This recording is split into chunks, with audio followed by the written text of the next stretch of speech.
Hi guys, welcome to How to Solutions YouTube channel. In today's video, I'm going to show you how you can fix Messenger not opening from Facebook. Before getting into this video, must subscribe to our YouTube channel and click on the bell icon. So the first step you need to do is to open Play Store and search for Facebook and update your Facebook application.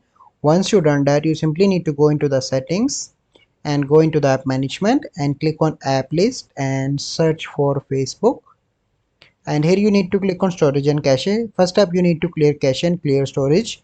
Then you need to log in into your Facebook account and click on the messenger icon on the top right.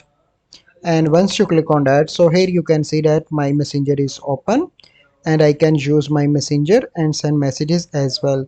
So this is a process by which you can fix your Facebook not opening, your messenger not opening from Facebook. I hope you find this video helpful. If you find this video helpful, must like this video, subscribe to our YouTube channel for future videos. We'll see you in the next video. Thank you. Have a good day.